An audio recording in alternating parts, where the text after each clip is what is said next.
All right, we are back with another Tanya in-depth share, and this week we're going to be looking at the 29th chapter of Igeres Hakodesh, and it's very exciting. I almost feel like I'm building up a theme over here about focusing on Hilchos Talmud Torah. It's not the intention about these shiurim to focus on Hilchos Talmud Torah. It just happens to be the sugis that we're being Isaac in have a lot of inyanim in Hilchos Talmud Torah.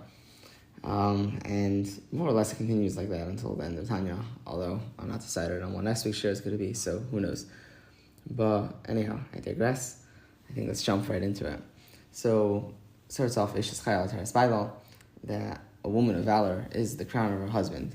And the Alter Rebbe says that Mishtamish Saga Chalof refers to someone that is Mishtamish with someone that is Shayna halachis, because halachis are the keser of Torah. Essentially, the whole point in all that is to bring out the point that halacha is the crown of Torah.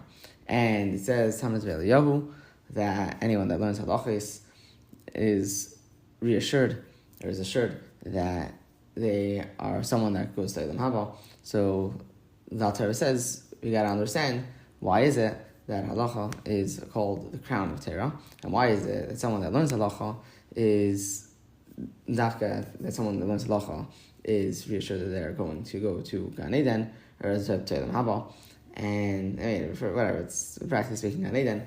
And why is it that it's dafka with halacha and it's not with, I don't know, agadata, it's not with learning radak on nach? Like, what is dafka about halacha that gets it? So that's all the introductory idea. Then the second point that he says is we also need to understand that the statement of the Chachamim in the 11th chapter of Menachos that even if a person only learns one chapter in the morning, one chapter at night, they fulfill their obligation. And the Alter Rebbe's question is, why do they not fulfill their obligation with Divrei Torah, with other kinds of words of Torah? Why is it dafka that a person that learns halacha, that is a person who fulfills their obligation? So there's really an interesting question, I think, to be brought out over here. There are a lot of ways that I could attack this, but I think I'm going to go with this angle, simply because this is the angle that got me into it. It doesn't necessarily seem so apparent when you look at this phrase in Maseches Menachos that it refers to halacha. It says a chapter in the morning and a chapter at night. A chapter could be a chapter of virtually anything. Maybe it means a chapter of Chumash. Maybe it means a chapter of Mishnah, which Mishnah is technically Paskin halacha. So I guess you'd get away with that. Well, why does a chapter refer to a chapter of halacha? Where's that connotation? Now, that's not the question that I'm going for, but this is just an introduction. The question that I'm going for, I mean, that question has an answer really b'tzidei, in a sense, in the Alter Rebbe's Hilchos Talmud Torah, in the 3rd chapter. He has a very long Kuntus Achrin, which I've almost certainly referenced before. In this Kuntus Achrin, the Alter Rebbe has a very long spiel about what exactly the mitzvah, the personal obligation of studying Torah is, that how a person should arrange their time. Now, we mentioned in past year that the obligation of how to set up a shir, to a certain extent, is lav dafka chiyuvi, is lav dafka obligatory, but there's good advice to be had in it. And with all of that being said, the Alter Rebbe does say that every person has an obligation, essentially, to study Torah as much as possible in a way that they can ensure, to the greatest extent that they can, that they don't forget anything. One of the obligations of Talmud Torah is to be aware of, or not to be aware of, but to not forget any part of the 613 mitzvahs or of their basic reasoning of how the mitzvah functions. So the Alter Rebbe says that a person has an obligation from the outset that they need to be studying Torah so intensely, or not, it's not about the intensity of it. We'll get to that in a second, but that a person needs to be so involved in the Talmud Torah in such a way that they don't forget anything. Now, if you have a person and they're wont to forgetting, they typically forget. The person that can't necessarily keep up with studying Torah to such an extent that they will constantly be aware of all 615 mitzvahs and their reasonings. So then the Alter Rebbe says that their obligation is to study whatever they can, and then to review those studies in such a way that they, at the very least, don't forget that. So if they're only able to keep track of, let's say 600 mitzvahs, not 613, then their obligation is to study 613 mitzvahs. Sorry, 600 mitzvahs, because that's all that they could keep track of. Now, in this whole scheme of things, there is actually another mitzvah of Talmud Torah, which is that a person needs to study Torah day and night. Now, what does it mean day and night? So there's machlokes about what day and night means. So according to the opinion of Rabbi Shmuel, day and night literally means that day and night, to the point that if you want to do something else, then you got to ask yourself the question of how do you have time to do that, because you need to be studying Torah. According to Rashbi, even Kriya Shema in the morning and at night, this would imply the idea of Perek Echad being not necessarily one chapter, but that being said, that's only the opinion of Rashbi. There is this other opinion which is brought, and this other opinion is that Perek Echad Shachris and Perek Echad Arvis. That is how it lines up. Now, the Alter Rebbe continues to explain, or in the midst of all of this, he explains that Rabbi Shmuel and Rabbi Shimon Bar Yochai actually have another disagreement, and it all ties into this and plays well very nicely. Rabbi Shimon Bar Yochai famously holds that you got to study Torah, and that is the best way to lead life. However, others disagree with him, and they say that you gotta have derech eretz, and it says v'satu deganecha, that you need to gather the grains. So essentially, the Torah says that you have an obligation to study Torah. However, at the same time, you have an obligation to be a mensch.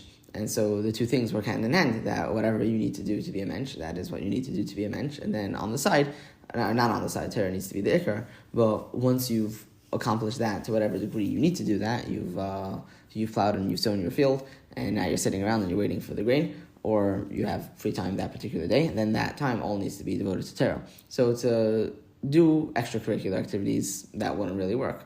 You don't have time for extracurricular activities because you need to either be working, and if you're not working, then you need to be studying Torah. According to Rabbi Shimon Bar Yochai, it's actually not the case. You need to be studying Torah constantly. However, the Alter Rebbe says, in that case, you would think, what's the idea of Rabbi Shimon Bar Yochai saying that Kriya Shema in the morning and the night fulfills your obligation?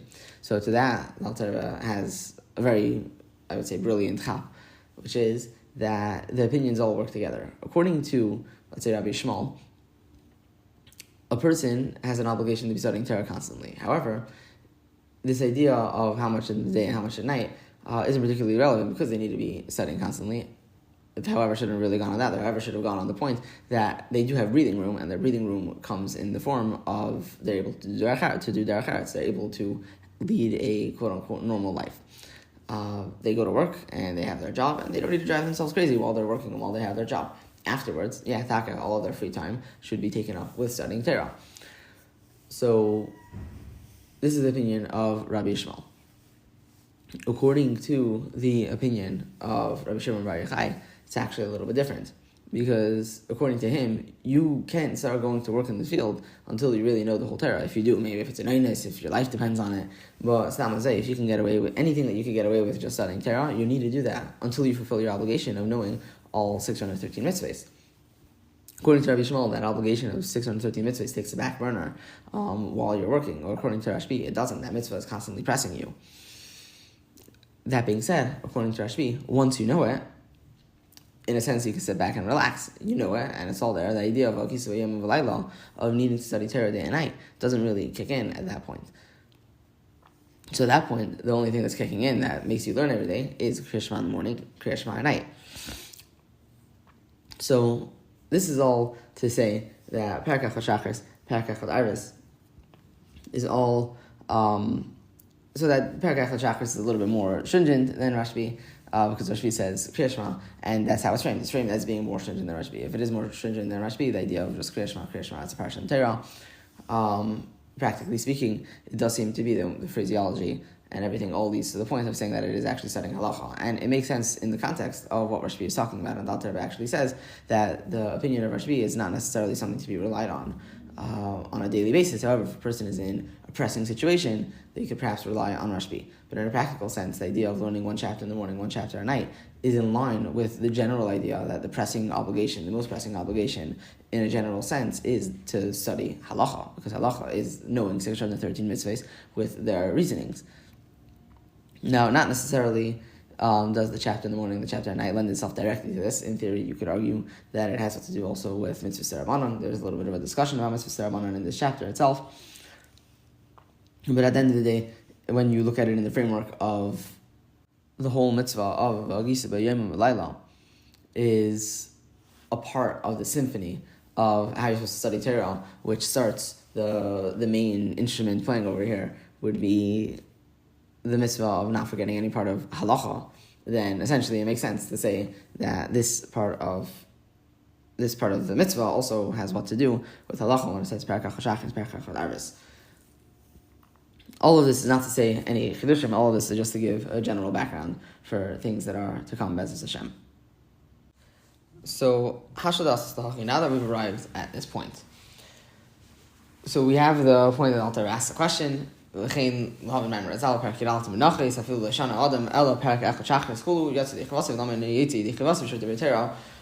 it that a person is not yetzer their obligation of Talmud Torah without other parts of Torah? Why do they need dafka to learn halacha in order to fulfill their obligation of daily Torah study? It should be noted that actually the Alter Rebbe in Hilchos Talmud Torah does seem to say that you could rely on Rashbi, on Rabbi Shimon bar Yochai, if you're holding on the level that he was holding on, that a person already knows Kol Torah Kol. Semantics. Really, essentially, this is the default of how we paskin is Perek HaChashach, Perek HaChadaris is the obligation of Gisa. There's a lot of halachic discussions we had about this, and this is a Tanya share, not a halacha share, although we're going in depth and looking at a lot of the niglah'dike and and ultimately that's what the share is going to be about, but I don't want to get too sidetracked with Hilchos Talmud Torah, even though basically this is going to be very much about Hilchos Talmud Torah. My point is that we're going to try to say Tanya-centric and not Hilchos Talmud Torah-centric. So all of that is good and well. So the Alter Rebbe doesn't actually give an answer to this question in a very outright way. It seems like he uses this as a pivot point to go into the next point. At the end of the chapter, he does say this is what it says, which is what he originally started talking about. But ultimately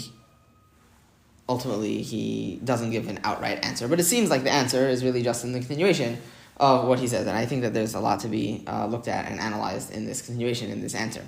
So he says, it is known that which the Arizal says, that every Jew needs to come in many Gilgolim until they fulfill the 613 mitzvahs of Torah in Machshava, Dibur, and Maisa, in thought, speech, and action, to complete the wardrobe of the soul, the vestments of the soul, and to fix them so there shouldn't be any garment that is missing from the soul. Then the Alter Rebbe says, this is besides for mitzvahs which are dependent on a king, because a king helps every Jew fulfill their mitzvah, and really it kind of makes sense, you got to give this disclaimer. Even Kohanim and Levim, in theory you'd be able to claim that perhaps every soul comes down as at least some Kohen or some Levi. In theory, maybe there would be some kind of argument for that. Ultimately, the same point can, in theory, apply for Kohanim and Levim and Ibur and Gilgal. There's a lot of notes to be had about this. Ultimately, though, kings, there aren't that many. There's a countable amount of kings that we've had throughout history, and ultimately, when Mashiach comes, it's pretty implied that there's not going to be another 600,000 kings. There's not going to be such a large number to get every single soul into the body of a king. Ultimately, we're kind of forced to say, at least when it comes to the king, that the king fulfills every Jew's obligation in fulfilling the mitzvah, and at least in action of the mitzvahs of a king. There are certain mitzvahs which only apply to a king, that he's not allowed to have too many wives, he's not allowed to have too many horses, too much money. The mitzvah of having a second Sefer Torah, all of these mitzvahs are mitzvahs which only a king is obligated in. And so ultimately, this is a disclaimer that is given, that every Jew does technically fulfill their obligation because the king is the general Jew to some extent, and therefore the king's fulfilling the obligation helps every Jewish soul. And Alter Rebbe says the reason for this is to be able to invest all of the 613 powers in the soul in a mitzvah, not one of them being left behind. So this is what the Alter Rebbe says. Now, it is interesting that this verse does come up in Hilchos Talmud Torah. Comes up in the first chapter of Hilchos Talmud Torah, and it doesn't come up in the third chapter of Hilchos Talmud Torah. And that's really what I want to take a look at. Why is it that when it comes to the halachic obligation, for studying Torah, which is in conjunction with V'Hagisa B'Yom V'Layla, that you need to learn Parak Echad Shachris, Parak Echad Arvis. This all comes up in the third chapter of Hilchos Talmud Torah. When all of this is coming up, the Alter Rebbe doesn't say anything about this. He doesn't breathe a word. And then, with the Mol and Tanya, we're starting to say that Parak Echad Shachris, Parak Echad Arvis, and the Alter Rebbe is starting to talk about the Arizal. What's going on? So, to this end, I want to take a look at this. Is Pasha, the Rebbe's notes on Tanya, Pasha brilliant. I mean, you don't need me to laud it, but there's so much richness and depth that I want to focus on. Essentially, just to give a very brief overview, it seems to be that there's a gavra and a chefza going on over here, that each soul needs to fulfill their every mitzvah in thought, speech, and action, and as well, every mitzvah needs to be fulfilled in thought, speech, and action by every soul. But it's in regards to the mitzvah, and it's in regards to the soul itself. That's just a brief thing to bear in mind. And as we're going to go through the notes of the Rebbe, and at least a few of the notes of the Rebbe on the chapter, there's a lot of them. So we'll end up getting into some more details and how that shakes out, and ultimately that's going to be the answer of this question. A gavra chefza, a regular brisker answer to a question in Tanya. So in the Rebbe's notes to shiur in the Sefer of Tanya, there is a note that the Rebbe notes this point that in Hilchos Talmud Torah of the Alter Rebbe, in the first chapter, there's some differences. So one difference that the Rebbe points out is that in Igeres Hakodesh it says sheyakayim. That is to say, going back to the text of the Tanya, that every person has an obligation. So I want to find it in the text of the Tanya, to come in Gilgulim. Every Jewish person needs to come in Gilgulim Ramim ad sheyakayim kol terag mitzvahs Torah, until they fulfill all 613 mitzvahs. But the word fulfill isn't the word that necessarily needs to be emphasized. It's that until he fulfills, I should say, because we're referring to men. Actually, the mitzvah of Hilchos Talmud Torah only applies to men. Woman's relation to Torah is maybe something that for a different share, but not for this year. But until ad sheyakayim, until he fulfills all 613 mitzvahs. This is what it says in Tanya. In Hilchos Talmud Torah, the Rebbe quotes, and he says, in Shulchan Aruch it says, shemikayim, until it is fulfilled. And the Rebbe parenthetically says, hadgashas ha'poel sheba'eva, v'ein maspek afilu k'sha'poel ba'ifin shebevadekayim. That is to say that it needs to be practically fulfilled, and it is not enough that even when everything is set up in such a way that it will certainly be fulfilled. You could say a practical takeaway, that when it is not fulfilled because of something that's against their will. And see the shla over there. So this is what the Rebbe says in this footnote. Then he continues. He says that in Igeres Hakodesh, the Alter Rebbe says that a person has an obligation to fulfill all 613 mitzvahs of Torah, and he emphasizes of Torah. It doesn't say that in Shulchan Aruch. And the Rebbe says that there's two reasons that you can give for it. Firstly, that it's just adding a reason for the hechek, and it's not so relevant to Shulchan Aruch. The Rebbe says the main point is that he needs to emphasize this point vis-a-vis Mitzvah Rabbanan. We're not going to focus too much on that point, although the first point is Bezrat Hashem going to come back a little bit, even though it's not the Iker point that the Rebbe says, but it's still a good thing to note. And then the Rebbe says that in Shulchan Aruch, when the Alter Rebbe introduces this concept, he says that souls need to fulfill all of the mitzvahs in Maaseh, Dibur, and Machshava, in action, speech, and then thought. And in Igeres Hakodesh, in our chapter of Tanya, the Alter Rebbe says that a person needs to fulfill all of the mitzvahs in thought, speech, and action.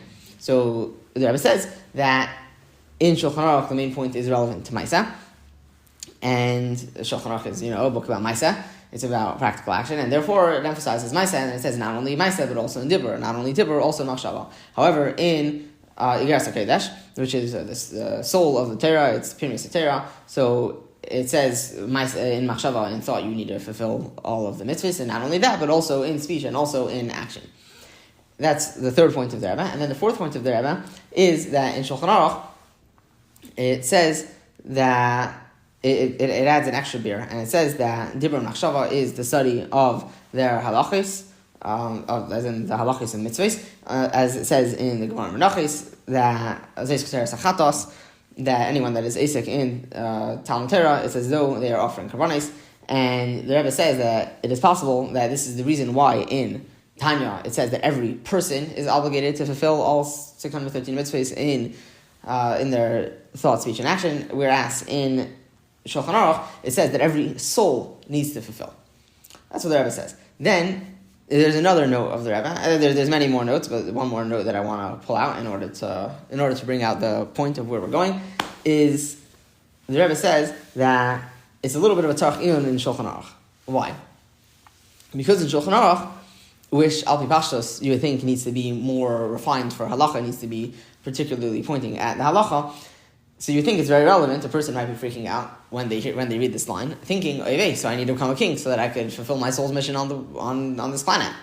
And the Rebbe says, doesn't say anything about the fact that a king patters everyone from their mitzvahs in Shulchan Aruch. You would think that that's where it needs to say something. So there's a few things to be brought out over here. The first thing, I would say maybe the most glaring thing, which is addressed, is that if you open Hilchos Talmud Torah, there's a chance, depending on which version you have, that you might actually see that the Rebbe's diuk that he said at the beginning, the main thing that we were bringing, at the beginning of all of the Rebbe's notes that we're quoting, the Rebbe says that in Shulchan Aruch it says shemekayim, that it's a person that every soul, I should say, has an obligation that it should be fulfilled. And I made a note of this. I said gavar chefza, and ultimately this point is not necessarily brought out. Actually, the reason being because in a lot of versions of Shulchan Aruch, in a lot of printed versions, it actually says shetikayim, that is to say that the soul that she should fulfill. The soul has an obligation to fulfill all these things. The soul is a feminine article or whatever it's called. I'm not a language professor, but ultimately, that the soul needs to fulfill all these things. The soul is a feminine entity, and as such, you refer to it as shetikayim. Shulchan Aruch says sheikayim because it's referring to a person, and particularly a male person, because men have an obligation in Talmud Torah. So you say sheikayim, but ultimately, this difference it's really just a pronoun difference. It's not a difference in what the word is actually communicating, other than the pronoun of the entity being referred to.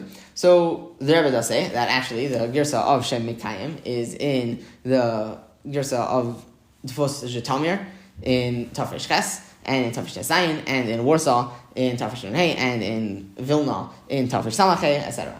And then the Rebbe lists a whole bunch of tfosim that are before then. In the first printing, it actually says shetikayim, and it's also in Levav and Tavkuf Nun Tes, and in Kapost in Tavkuf Ayin Dalet, etc., etc. So ultimately, it's interesting because you would think that maybe the first version is more accurate. You had more than one printing in the Alter Rebbe's lifetime, actually, as a matter of fact.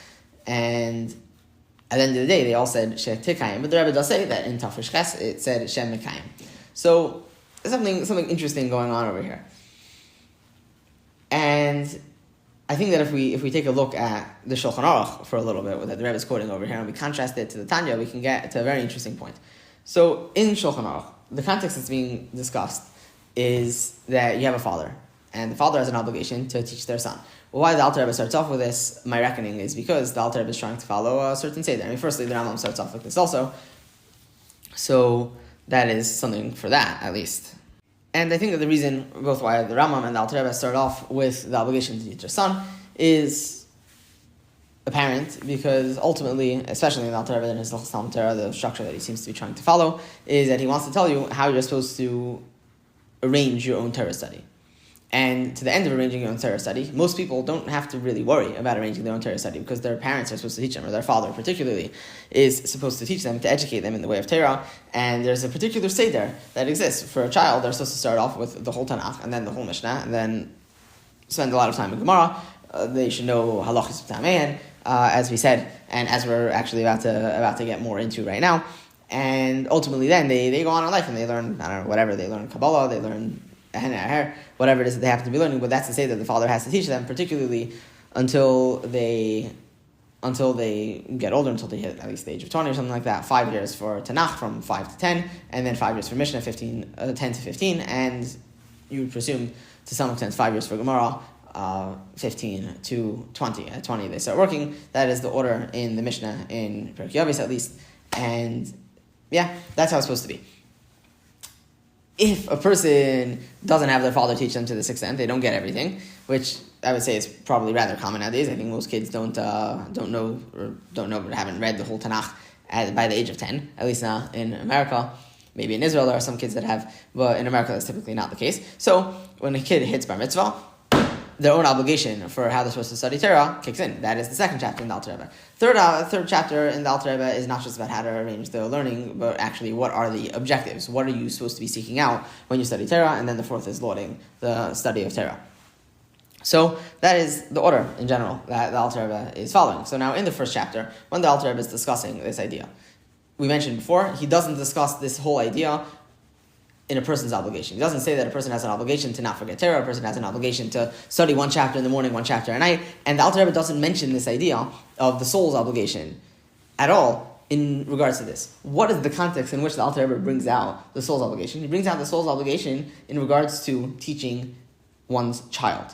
In regards to teaching one's child, the Alter Rebbe says, I don't have it in front of me, so I'm gonna paraphrase, but essentially he's discussing what is the order of how a person should teach one child. So you have the idea of teaching the kid Tanakh, and then you have the idea of teaching kid Mishnah, and then you want to know, where do we go from there? So the Alter Rebbe's answer to that question is simple. You teach them the whole corpus of halacha. You need to teach them all of the 613 mitzvahs, halachas in their reasonings, and he says that this is all given to Moshe Rabbeinu and Sinai. It's all included in Torah, and as such, a father has an obligation to teach their child. Now, he says there's also other things, drashas, chachamim, agadates, but the Alter Rebbe says that learning the halachas comes first, even though the drashas and agadates also are given to Moshe Rabbeinu at Har Sinai. But he says that the study of halacha comes first; it takes precedence. And what is the reason? So he says that firstly, he doesn't even say. He just kind of leaves it as a stam. He says that learning halacha comes before Agadah. And I think to a certain extent, anyone thinking, practically speaking, they're raising a child needs to actually live in the world. Knowing a certain amount of Agadah so they could have a proper amount of Yerushalayim is a good thing, but practically speaking, the main bulk of things that we need to know is we need to know halacha, we need to know how are we living our day-to-day lives. And Alter Rebbe doesn't even say this explicitly, but it's implied by the fact that he says learning halacha comes before Agadah, and then he continues with uvechein, or v'chein. So he says, and in addition to this idea, just halacha comes before Agadah, he says in addition to this, the chachamim, the chachmei emes, the chachmei kabalah, they teach us that, and he goes into the spiel. He says that every Jewish soul needs to come in many gilgulim until it fulfills all 613 mitzvahs, etc., etc. So this is the spiel that he's giving over here. Now, I think that what's going on over here is Ash Mekayim is a very relevant point for the general geist of what the Alter Rebbe is trying to say. Because in this chapter, the Alter Rebbe also makes a point, which is a very interesting point, that technically speaking, a father's obligation towards a son is one and done. That as long as the father ensures that the child studies the whole Torah through at one point, can a child study the whole Torah through at one point is another conversation. But practically speaking, kid goes through the whole Tanakh, goes through all of halacha, all of the reasonings, all of the things. In theory, you had some kind of savant kid, and the kid Pashat read through every single medrash, every single thing that we can possibly get our hands on in regards to drashis that come from Moshe Rabbeinu and Har Sinai, in regards to halachas and reasonings and everything. Father's obligation is done.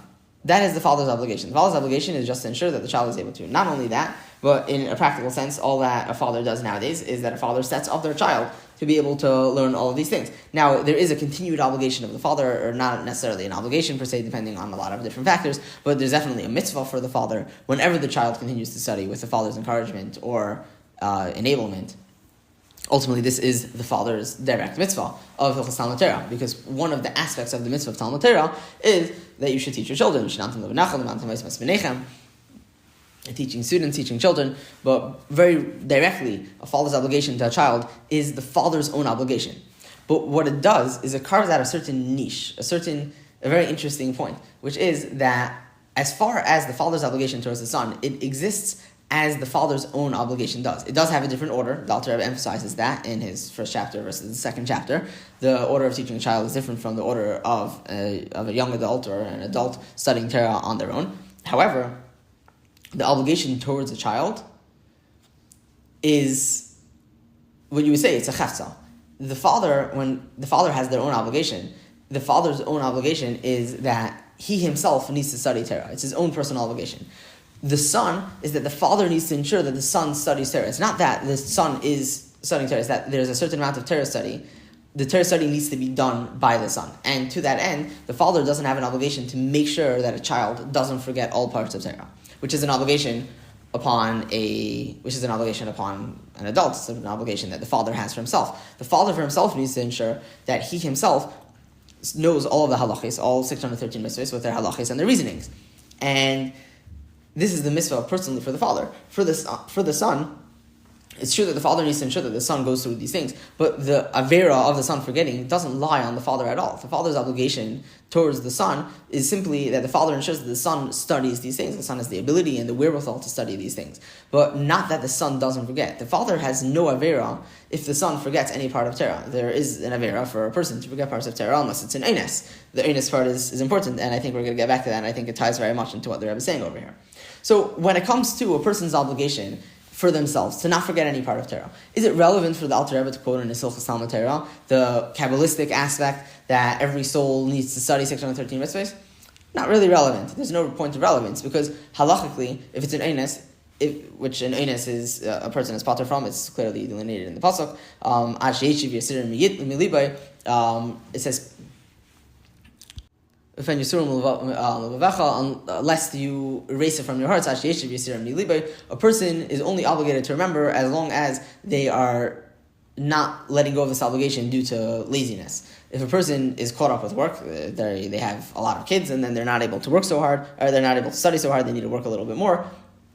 So, and then a person ends up forgetting some of their Torah study because of their obligation towards their family.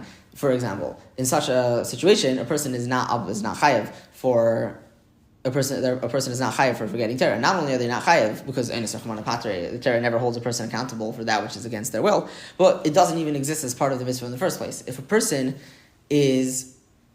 forgets part of Torah because of an eines, it's not that eines rachmana patre that it exists, that really there's a mitzvah, and really they messed up in the mitzvah, but Hashem isn't going to hold it against them. The mitzvah didn't apply to them in the first place, as in the avera that they quote-unquote committed wasn't actually committing an avera. So, practically speaking, is there going to be any difference for the fact that a person knows that the Kabbalists say that his soul needs rectification by studying all 613 mitzvahs? It's not relevant, because if he's able to, he needs to halachically, and Hilchos Talmud Torah is a work of halacha. And if he's not able to, then it's an eines, and it doesn't even exist as part of the mitzvah. There's not even a comforting aspect. It doesn't even exist as part of the mitzvah. And when we look at Tanya in Igeres Hakodesh, when we see this point actually brought out, because Igeres Hakodesh is not about the halachic obligation, it's about studying Torah, and it's about lauding Torah, Torah's bylaw, that the crown of Torah is halacha. When we look at that, we see this point actually brought out. As we see in the note of the Rebbe, that the note of the Rebbe says, going back to it quickly, that, this is pulling it up, that the emphasis of Shemekayim is that the emphasis of Shemekayim is that it needs to happen. The point is that it needs to happen, and in Igeres Hakodesh says Sheyakayim, implying that it's not necessarily like that. And the Rebbe says an nafkamina is when a person doesn't fulfill their obligation because of an eines. If a soul comes down into the world and the soul is set up to study everything, and the soul does what it needs to do, and it just happens to be that by the time the soul gets out of the world, the soul doesn't remember everything. So, such a soul, did they leave and they forgot it? It's a sad point that the soul ultimately wasn't able to study everything, or that the person wasn't able to study everything, but the person didn't miss anything from their obligation. The main thing is that they tried, they did their best, and it happens to be that they forgot some things, and they're not chayav for an eines. And that's why the Alter Rebbe says in Tanya, sheyikayim, that a person needs that it needs to be fulfilled, but it's a personal obligation. It's not that by the time that a person dies, they need to have everything. It's that sheyikayim, it needs to be done. So this is what it says in Tanya. And in Tanya and Igeres Hakodesh, it's essentially an elaboration from Torah's point of view. It's about Torah, as in not from the person's point of view, from Torah's point of view. Looking at it from the Torah requires that it be studied by a person ad sheyikayim. And so as long as if a person forgets, seemingly they still fulfill their personal obligation in this regard. This is not particularly the case when it comes to what we quote this, the context in which we quote this in the Alter Rebbe Shulchan Aruch, in his Hilchos Talmud Torah, I should say. In Hilchos Talmud Torah, the Alter Rebbe is talking about a person's obligation towards their child. Now, see how we can combine these points to make just the grand point of why and how the Alter Rebbe is quoting it in his Hilchos Talmud Torah. And I think with all of this, we can get a much greater appreciation for everything they were saying over here. And also, maybe for answer his, maybe not for answer, maybe to answer his tzarach iyun, which I think we could really do in a very clever way without actually trying to say that we got anything that we answered the tzarach iyun of the Rebbe. How can you say that you figured out something the Rebbe couldn't figure out unless we got new resources or something like that? But ultimately, I think that we could really twist it in a way that makes it very geschmack. So looking at Hilchos Talmud Torah, the Alter Rebbe is talking about a father's obligation towards his son. Again, as we said before, it is an obligation that the son studies, but it's not the father's personal obligation. It exists vis-a-vis the father to a certain extent as a chafsa. So now, if you're trying to communicate that a father needs to teach their son, but the son doesn't need to actually hold on to anything. The father just needs to make it. The son every day learns another parak of Mishnayos, learns another siman in Shulchan Aruch, and theoretically the son forgets. No difference to the father. The father's obligation is now not in a sense that the son needs to hold on to it. And it's not in a sense, Einus doesn't even play a role over here. There's no amount of Einus that's going to make. The father just needs to do their best with their son. Einus isn't something that plays a role over here. If a person has no son, they have no obligation. But that's a side point. Ultimately,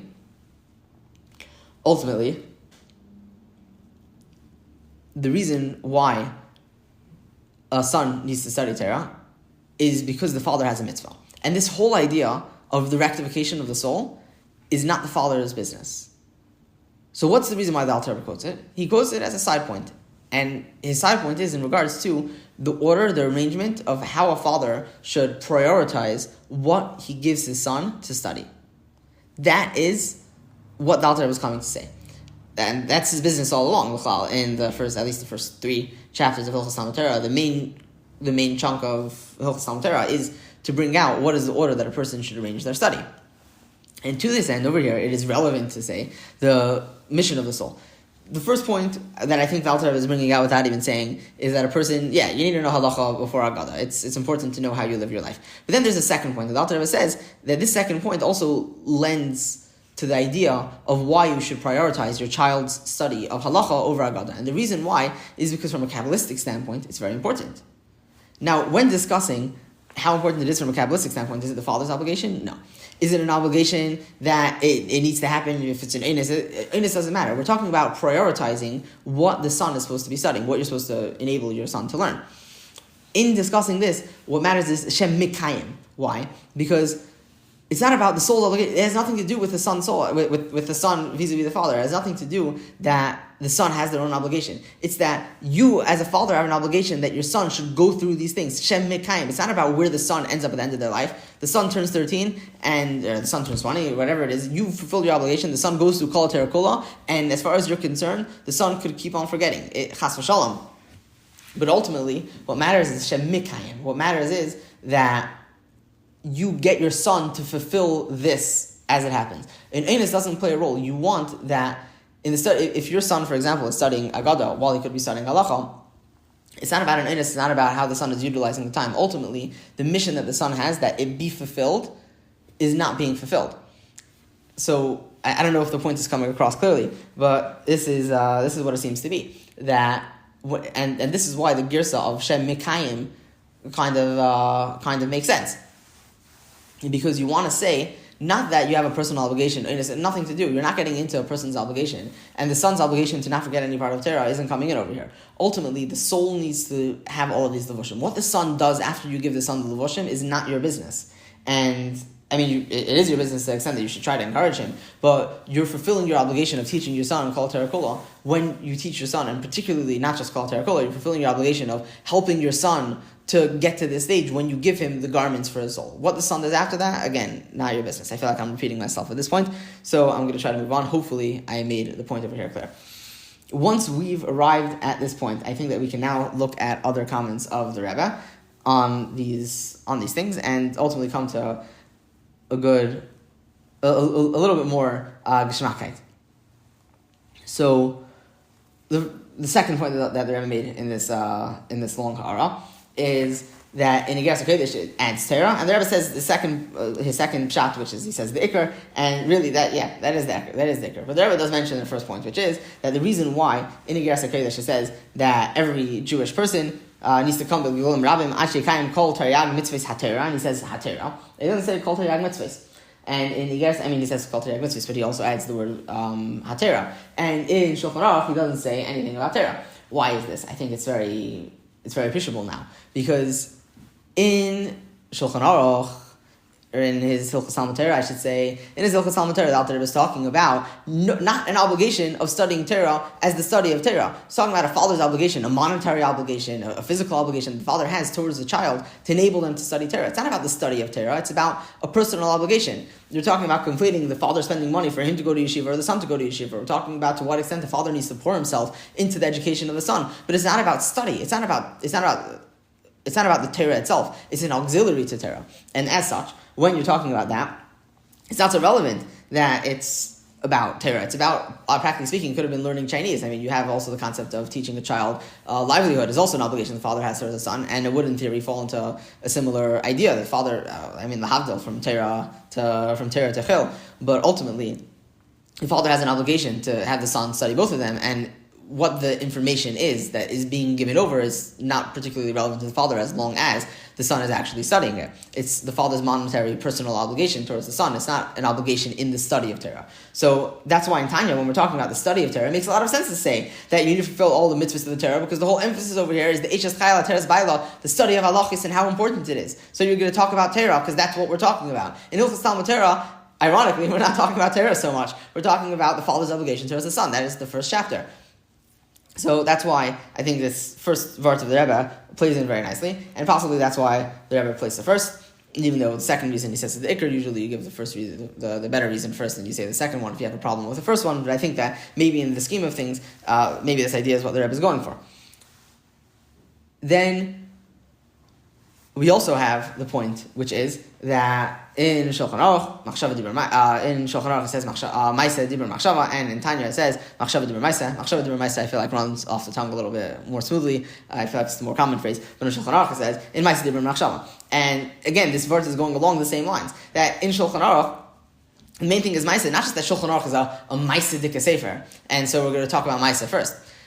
Rather, in Shulchan Aruch, we're talking about emphasizing the father's obligation towards the son in a practical sense, in what they need to do. So the father's educating the son along the right way. We're emphasizing the father's maisa, and that's why we say maisa, the father's doing towards the son, so the son needs to do their own mitzvahs. But also, not just maisa, not just maisa, leizu, avzu. So the father needs to make that the son does everything. It's not about the thought. The father doesn't really relate to the son in regards to the son's machshava. Machshava isn't something that's particularly revealed. Dibur gets a little bit more revealed. But ultimately, the father's obligation towards the son is niglah'dike, and it exists in the realm of maisa. And as such, you start off with Maisa. In Igeres Hakodesh, we're talking about the study of Torah, we're talking about emphasizing greatness to the study of Torah. It comes, the foremost thing is machshava, what you're thinking, and in regards to your knowledge, your understanding of halacha. Person's obligation to not forget has nothing to do with dibur. There is a part of Talmud Torah that you need to actually have dibur, v'dibar tabam. There's different ideas of dibur and how the very direct role that it plays in Hilchos Talmud Torah, but ultimately, for the mitzvah of not forgetting any part of Torah, technically speaking, you don't have to say anything. So it starts off with machshava. Machshava is the main point, that as long as the person, takef, thought everything in Torah, even if they didn't say a word, but the soul has had that rectification to that extent, and that's what we're talking about in Tanya, and that is why it is relevant to say, firstly and foremostly, machshava. That's the next point. And then, in Shulchan Aruch, it's psaktin barur, and it says that it has the beer that I call Talmud Torah, etc. And this point is very relevant, again, we're trying to give reasons why it's more important to learn halacha than things like Agadata in Shulchan Aruch. And yeah, it's a psaktin barur, and as such, we're trying to give reasons why we're telling a father that you should teach your kid Shulchan Aruch over Ein Yaakov. And not to chas v'shalom belittle in Yaakov or anything like that, but I'm saying in regards to the din kedimo, that halacha comes before agada. And also, over here, we're talking about a personal obligation that the that the person has their own obligation that they need to study Torah, and in Igeres Hakodesh we're talking about the person, and so we say Adam, every person needs to fulfill their obligation. In regards to Tanya, in regards to Hilchos Talmud Torah, what are we talking about? We're not talking about any person's obligation. We're talking about the father teaching the son. Now, the father teaching the son, the father has an obligation to teach Alter Rebbe, and in a practical sense, the son needs to know halacha before they need to know Agadah.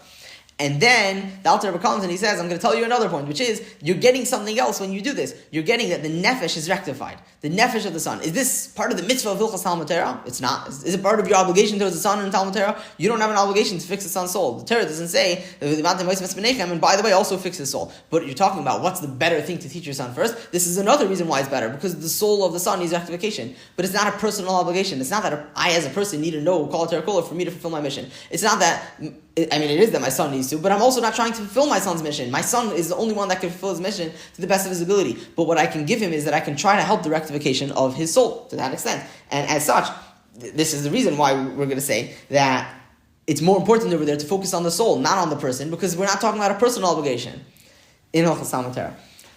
All of that is good and well, I think.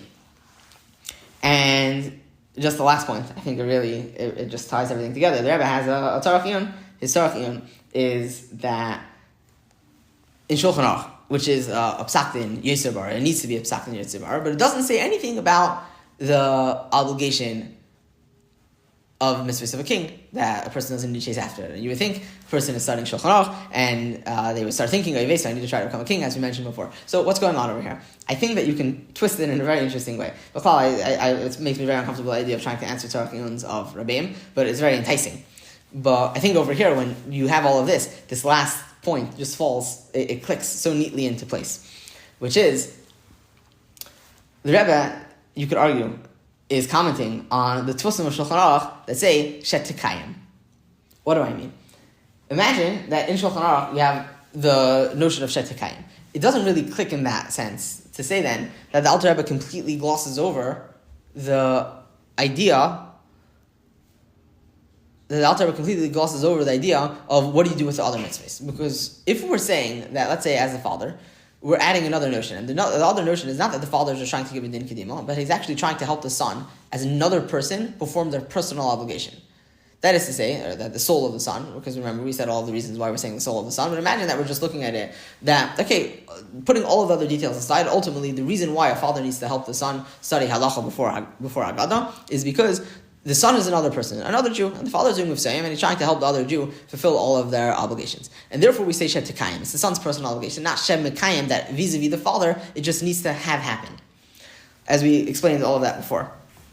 So, when we're looking at it from that perspective, it would seem to be that at that point you need to start explaining, how do you help the person to fulfill their obligation? It seems like a mission that you're not able to accomplish.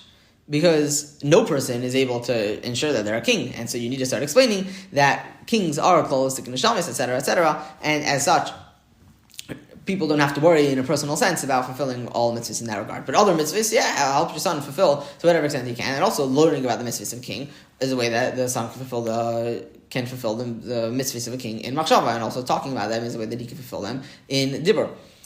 So, if you look at it, if Shet Tekayim, that we're looking at the son as another entity, and the son needs to fulfill their own obligation, it's a little bit difficult to say this. Why didn't the Alter Rebbe put in any details about the mitzvah of a king? You brought up a point that the son has their own personal obligation, that you're trying to help the son in his own personal obligation. Mention the mitzvahs of a king. When you look at it, that the Girsa is Shem Mekayim, it clicks into place very nicely. Because I'm not here to do miftzayim on my son as another person. I'm here that I need to do my dues. My dues are that my son should be in a state of fulfilled all of the mitzvahs to whatever extent. Now, right now, my mitzvah is not to fix my son's soul. Actually, I don't have a mitzvah to fix my son's soul. Called Alter Rebbe to some extent, but particularly in Hilchos Talmud Torah, spending boatloads of money on education, it's not that I have a mitzvah to spend boatloads of money for the rectification of my son's soul. What I have is, I need to try to help my son as much as possible to study Torah. Now, you're asking the question of what parts of Torah study come before other parts of Torah study. To that end, we say, okay, better to study halacha than to study Agadah. Why? Because there's a rectification of the son's soul that is being accomplished when you have that the son's soul is in a state of, went through all of this. Now, you as a father don't need to worry about what goes beyond. If the son's soul stays rectified because Sheyakayim and until the end of his life and he doesn't forget, because you don't have to worry about that. You don't have to worry about any of that. But as far as you going, you need to teach your son everything once. Shemekayim should be first in halacha, because Shemekayim helps for the notion of the rectification of the son's soul. Does it matter to you if the son does the mitzvahs that are relevant to a king to get its salah, to get its fixing? It's not relevant to you at all. It doesn't matter to you. As in, again, call Yisrael Alter Rebbe to that extent. But as far as Hilchos Talmud Torah goes, this is all a side point in what am I supposed to give preference to in teaching my son. So it doesn't matter how my son ultimately gets this full level of completion. All that matters to me is what parts of Torah should I be teaching my son before other parts of Torah. This is, I think, the general point. So let me just think for a second if there's anything else that I wanted to get out. But I think that's about it. So ultimately I think that the lessons in this are very apparent, that we should be studying Torah and we should be studying also halacha.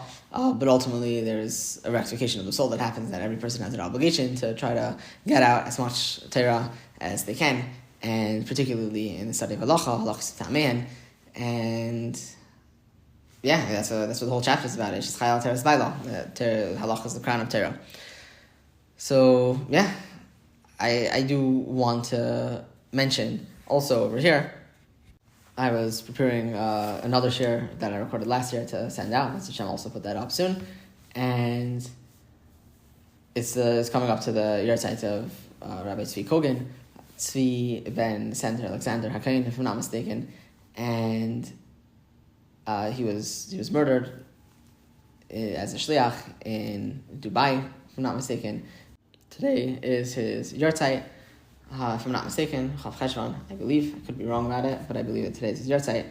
So I wanted to dedicate this shiur to him, that his neshama should have an aliyah, and ultimately we should have, hopefully his soul had rectification, and hopefully all of our souls will ultimately reach the ultimate rectification, and ultimately we'll have the coming of Mashiach speedily in our days.